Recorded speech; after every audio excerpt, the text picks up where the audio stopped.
5-1 à l'extérieur.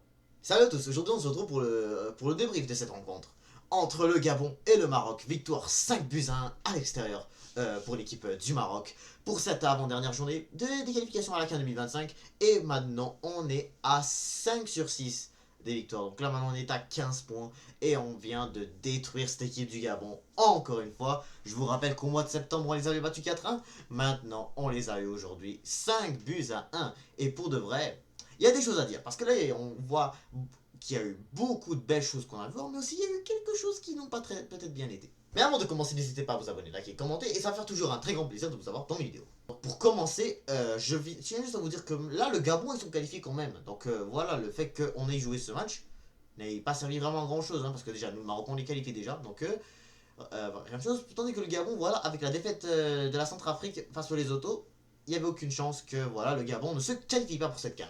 Mais en tout cas, je tiens juste à dire que vraiment, cette équipe du Maroc, vraiment, avait vraiment besoin de gagner ce match. Parce que oui, depuis la Coupe d'Afrique, on n'a pas du tout joué à l'extérieur. Parce que là, la plupart des adversaires qu'on devait normalement censé se déplacer, ben voilà, ils voulaient venir jouer chez nous. Comme le cas du Congo, comme le cas du Lesotho, comme le cas de la Centrafrique. Ils sont tous venus chez nous. Et là, on devait rester. Et là, non, là, c'était notre chance de pouvoir rester, voilà.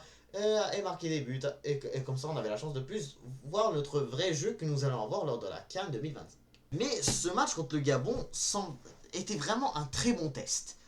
Pour qu'on puisse vraiment s'assurer de voir si le Maroc pourrait être capable de gagner même face à des équipes qui sont quand même pas faciles comme celle du Gabon. C'est pas une équipe simple quand même. C'est des équipes qui nous ont fait lors des dernières années des matchs difficiles juste avant d'avoir fait ce 4-1. Mais sinon qu'on regarde exemple la CAN 2022, on a fait 2-2 avec eux. La CAN 2012, on a perdu 3-2 quand on s'est déplacé là-bas au Gabon. Donc voilà, je l'ai déjà dit, je vous en ai déjà parlé lors du débrief lorsqu'on avait gagné 4-1 à Agadir. Mais je fais juste vous le rappeler parce que vraiment ça peut être vraiment la même chose quand on va recevoir des grandes nations africaines lors de la CAN 2025. Si on veut gagner la CAN, il faut vraiment qu'on soit prêt. Vraiment, il faut juste qu'on soit prêt. Et là, depuis déjà quelques matchs, là, on fait que gagner avec des gros scores. C'est incroyable. Mais la balance de l'équipe, bah, Yacine Bounou n'a même pas pu faire grand chose, à part que voilà, il s'est fait prendre quand même un banger de la part du Gabon. Parce que, franchement, hein, je trouve que le but du Gabon a été exceptionnel quand même, c'est un superbe dribble.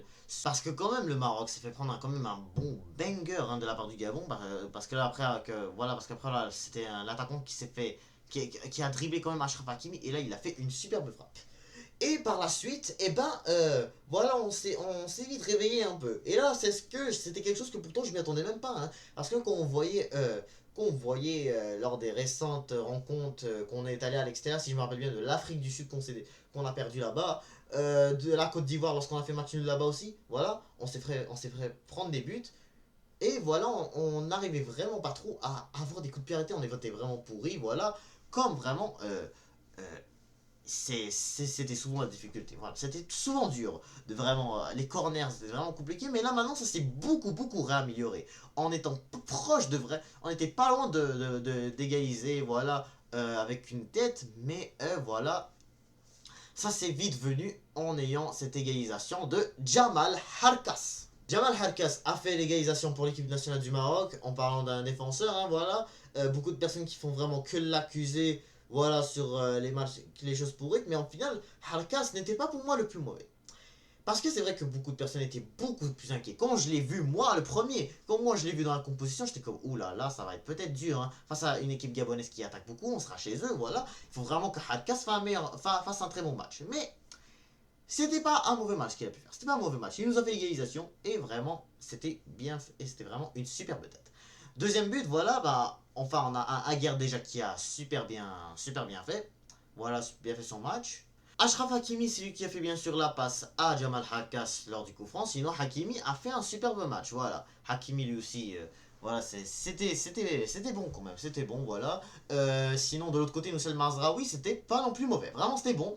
Pour de vrai, il y a eu des choses surtout qui allaient pas parce que surtout c'était le milieu de terrain qui était un peu en misère. Amrabat fait quand même pas un mauvais match non plus, mais Ounahi par contre, difficile, vraiment difficile. Entre lui et Ben Sri, voilà, on remonte un peu plus. Parce que Ben Sri, voilà, lui aussi, voilà, écoute, il était pas très mauvais, mais en même temps aussi, il arrivait juste pas à retrouver Asdin Ounahi.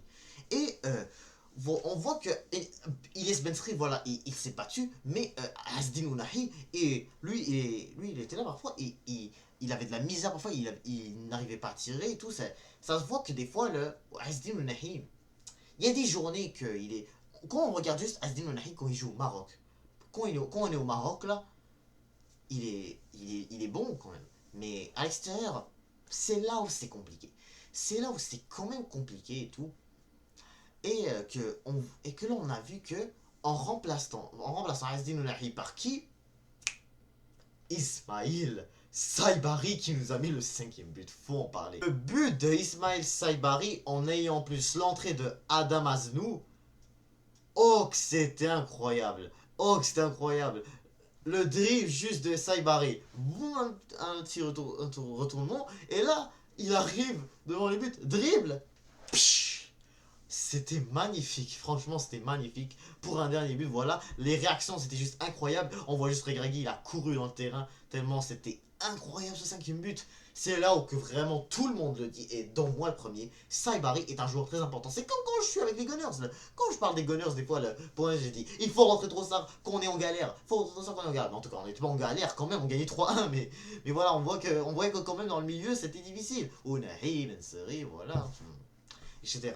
Et pour revenir à Harkas, il est arrivé des fois, parce qu'au début, Hakimi en tout cas, il faisait que par la Harkas des fois. Mais écoute, moi je trouvais pas que c'était vraiment. Je trouvais pas vraiment que Hakimi faisait que l'insulte et tout. C'était beaucoup pour l'encourager. Et en même temps, là, c'est parce que c'était pour l'aider aussi. Hein. Mais Harkas, vraiment, pas très mauvais, mais non plus. Mais en même temps, il a super bien joué. Voilà. Donc, faut dire que voilà, il nous a vraiment fait fermer notre bouche et tout. Il nous a impressionné vraiment avec son égalisation contre le Gabon. À l'attaque, Zakaria Bourlal a fait son entrée et voilà, lui, j'ai pas vraiment grand chose à dire. Il n'a pas vraiment touché beaucoup le ballon, mais aussi, ce que j'ai à dire aussi, c'est que même aussi, qu'on regarde juste aussi, qu'est-ce qu'il avait proposé, Brahim Diaz. Brahim Diaz, il a mis 2 buts. Alors, Brahim Diaz, il a mis 2 buts. Le premier, enfin non, le deuxième but, parce que le premier c'était Harkas, mais le premier but c'était vraiment juste un but qui était vraiment juste en face des buts. Moi je crois qu'il était hors jeu, mais au final il était pas hors jeu, mais Brahim Diaz a mis le deuxième but.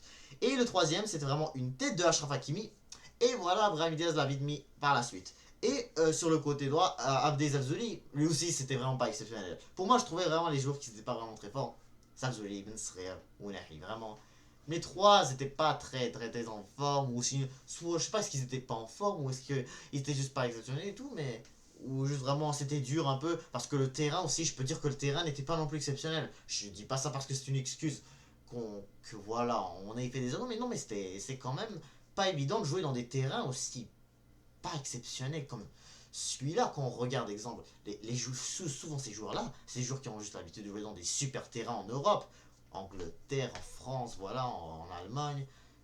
C'est des habitudes qui, c'est pas, ça arrive pas juste à nous, mais sinon, ça arrive aussi. Mais sinon, il y a plusieurs nations africaines qui sont bons parce qu'ils ont surtout l'habitude, comme exemple l'Égypte, voilà. C'est des nations qui sont habituées de jouer dans des terrains aussi pas exceptionnels comme ceux. Donc le fait que, voilà, on avait des joueurs qui étaient pas top ou tout, mais c'est pas si grave ça. Parce que même si, voilà, on voyait quand même des trous immenses là, dans les défenses pour, voilà, lorsqu'il y avait vraiment une contre-attaque de la part du Gabon, c'est inquiétant un peu parce que voilà, il n'y avait pas vraiment beaucoup de place, c'était pas mal comme Sofiane Amrabat dans le milieu qui était beaucoup en train d'essayer de poursuivre l'attaque et tout, parce que vraiment il y avait quand même un gros trou là, entre le milieu et la défense, ce qui était pas très exceptionnel. Genre Amrabat était pas mal tout seul à l'intérieur de ce trou.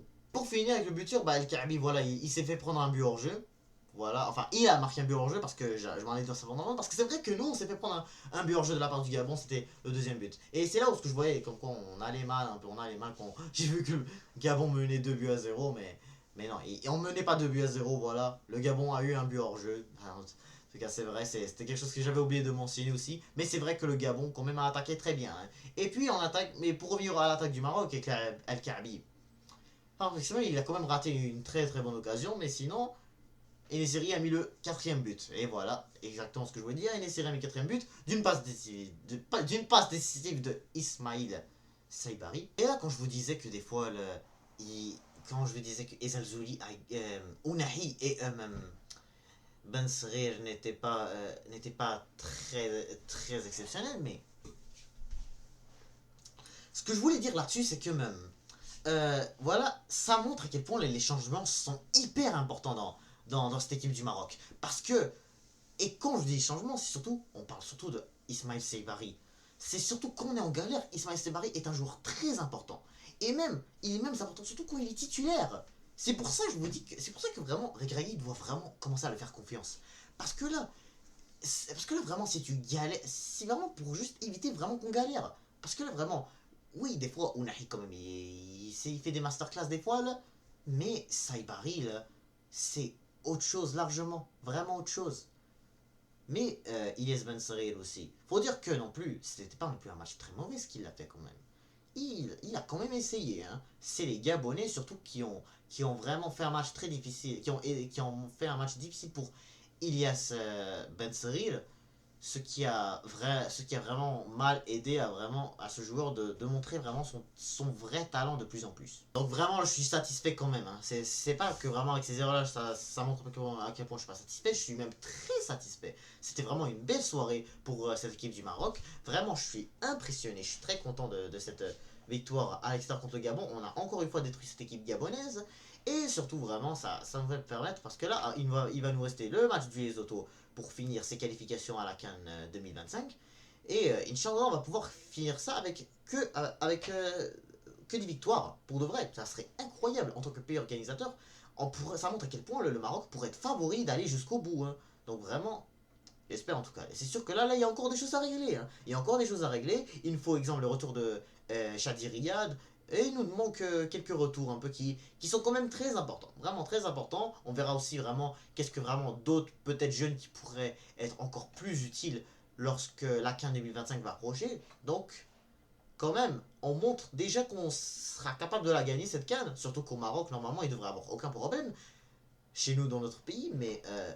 Ça montre qu'il y a encore un petit peu de travail. Il y a encore un petit peu de travail. Il nous manque des joueurs qui sont blessés un peu comme blessés. Qu'est-ce qu'on a en fait comme blessés? On a Amin Adli, on a Sahraoui qui vient à peine de venir, et là maintenant il vient de quitter la sélection.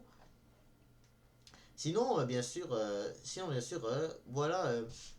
Il nous manque des joueurs. Il y a aussi Aromash. Aromash, c'était lui que j'avais oublié. C'était lui qui a été remplacé par Zakaria Aboukhlal. Richardson aussi, qui n'est pas venu. Donc voilà, il nous manque encore des joueurs très importants qui ont été très bons aux Jeux Olympiques, qui vraiment ont besoin de faire leur retour. Donc c'est la fin de ce débrief. N'hésitez pas à vous abonner, liker, commenter. Et je vous dis à tout Dima Maghrib.